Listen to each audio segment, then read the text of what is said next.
In this chapter, we are going to explore the drawing and painting tools. We'll take a look at each of the tools so you'll be able to get a hang of all of them. Let's go ahead and take a look. Let's take a look at the Photoshop drawing tools. In this lesson, you'll just need to create a blank Photoshop document to work in. And I'm in the Essentials workspace. I'm going to create a new layer in my Layers panel, and I'm going to rename it Pixels. And I'm going to hide my background layer while I'm working, just so I can see my blank canvas. Now let's go ahead and look at the rectangle tool. When we click on the rectangle tool, you'll see a variety of shapes available underneath that tool that you can draw with. All these tools work in a similar manner, so we're just going to take a look at the rectangle tool for now. On our options bar at the top, you'll see the word shape. When I click on the word shape, you'll see that there's 3 different drawing modes. These are the drawing modes in Photoshop: shape, path, and pixels.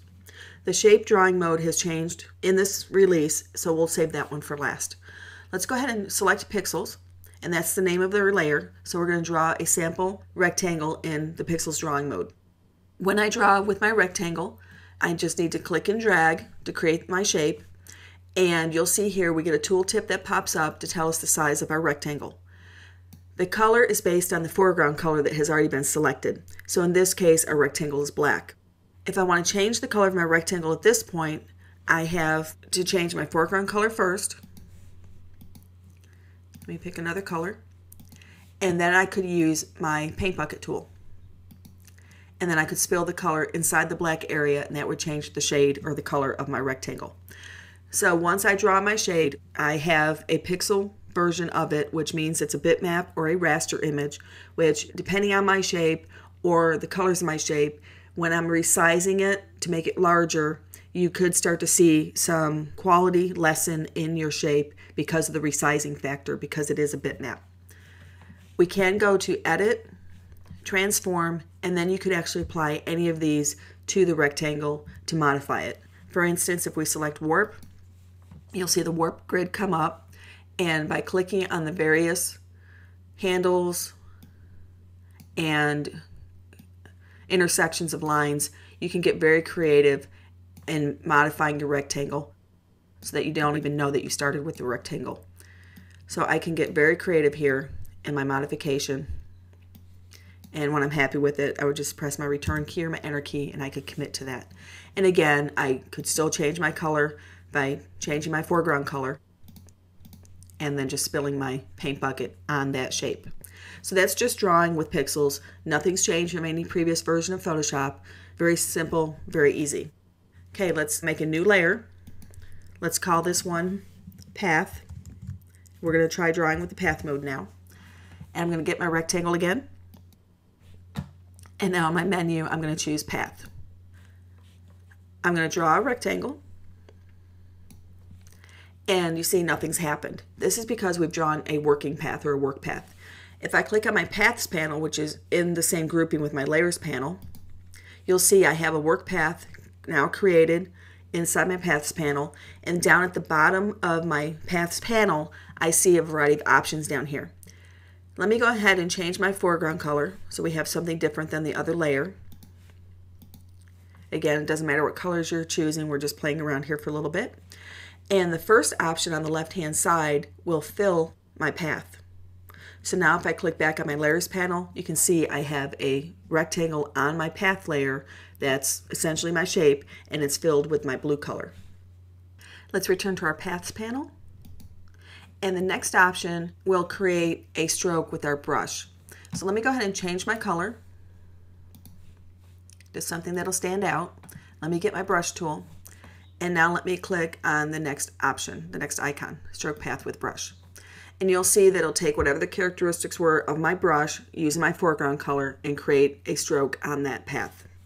The next option loads the selection of that path, and what I can do then is under my Edit menu, I can fill my path color or I can add a stroke.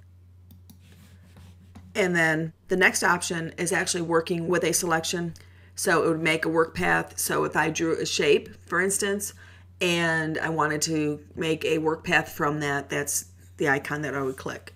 And then we've seen the mask tool before, and then so this one is actually creating a new path because we're in the Paths panel. And then we have the trash can.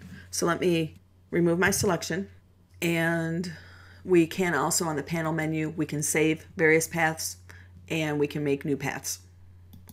So work path is only there as you're working with it. It does not stay permanently unless you save it. So I'm going to go back to my layers panel, and now we see we have our path layer and we have our pixels layer. So we have two different versions that we have drawn in two different modes with our rectangle. Let's go back to our rectangle tool, and now let's look at the shape option. Okay, the shape option, you'll notice the option panel is much different than it is for either the other two modes, the path mode or the pixels mode. We now have the ability to choose our colors on the options panel. So I can select a fill color on my options panel. I can select a stroke color up here as well. I can change the width of my stroke, and there are various stroke options that I can create. So let's just start with the basic. Let me go ahead and let me click and drag. And when I do that, a new layer is created automatically with this shape mode. When I draw with the pixels mode or the path mode, it does not create a new layer. It will work on the selected layer that I'm working on at that time. So when I work with a shape mode, it automatically creates a new layer. And you'll notice in the layers panel, it's named after the shape that I drew with, and you can see a little thumbnail there telling you that this is a shape. So I can come back up here on my fill menu. You'll see we have some new options available that I believe came out in CS5. We can change it to a transparent fill, so we have no color in the middle, but we've left a stroke. We can obviously fill with a solid color that's selected in our swatches panel here. We can fill with a gradient, and of course we can come in and we can customize our gradient just like we do with the gradient tool. Now we don't see our gradient because our opacity is set to 0. Let's adjust that up to 100%. And then we can also fill with a pattern. You'll notice that we do have this gear icon available on some panels. What that gives us is some other options available for that specific tool. So here we could come in, we could change our view of our patterns, we could look at them by name, we could change the size of the thumbnail. We can also load additional patterns. You can find additional patterns on the Adobe Exchange. You can find them on many different websites. You just need to do a search for Photoshop patterns. And then you can load them here as well. You can also save patterns and create your own. Now on the strokes, we have the same options, which is kind of neat. We can turn off our stroke. We can make a solid color stroke. We can make a gradient stroke, which is new. So you can actually do some really creative things in Photoshop now. They're trying to bring more features from vector drawing programs and make them inside Photoshop to make it easier so you don't have to go outside of Photoshop to add these kind of items to your drawings or your artwork. And then we can also add a pattern to our stroke. Let me go back and change my fill to a color. There we go. So stroke, again, same thing that you can do with your fill. You can make it transparent, you can make it a solid color, you can make it a gradient, or you can make it a pattern. And we've already seen the width. Under the stroke options panel, we can select different styles of our stroke. That's the style of the line. We can also change the alignment of our stroke, which is similar to the alignment that we used in our styles panel when we're adding layer styles. So we can change the location. Here it would be on the center, here it would be on the outside, and this is on the inside. You can also change the caps to the default, or we can change them to rounded or rectangular, squared edges. And you can also change your corners to rounded edges or where it's diagonally cut. And we don't see this option here because of what we have selected. You can also modify and create your own stroke. So you can create different types of dashes or gaps, and you can also modify those alignments in the caps inside here as well. And then you can save it, and it would be added to your list here under your stroke options. Here again, we have the gear icon. So you can see here we can copy the stroke details and paste them, kind of like we did with layer styles, where we could copy a layer style and paste it to another layer. And here's another way to get to the more options.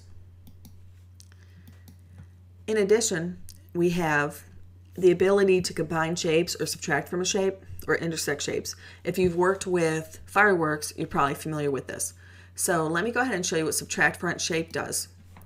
Let me change my shape here. Let me get an ellipse tool, and I'm going to drag an ellipse inside that shape. So here we can see on my thumbnail of my image, I now have a hole that I've created inside my shape. I can hide my other layers, and you can see we now have transparent there in the middle. And because my stroke and my fill were the same settings that I used when I created my rectangle, my ellipse does have that stroke applied to it. In addition, you can combine shapes, so we could add on to a shape. Let's say we change this. Let's make sure it says combine shapes, and we can change to another shape, and I'm going to drag, and now you'll see I've actually added to the shape. If I click off of that, it'll remove the lines that show the different parts of my shape, but you can see it's become one shape. Let me go back to my rectangle tool. So just as similar that we see in the fireworks application, you can combine your shapes, subtract them, you can intersect, and you can exclude areas, and you can also merge. The next option is setting up your alignments. So when you have multiple shapes selected, you can use this area to align your various shapes either to each other or to the canvas. And when you're working with a variety of shapes, you can also reorder your stacking order of your shapes with this drop-down menu here. And again, we now see the gear icon available on the options panel.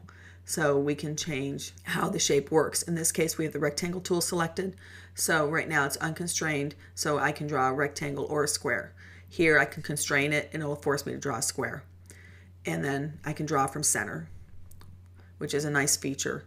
When you're drawing from center, when I click and I drag, you can see it's going from the mouse pointer from the inside out, which is sometimes easier to work with, especially if you've already got other things drawn and you're trying to put a shape around another feature. And you can see here I now have a second rectangle layer that's been created when I drew that.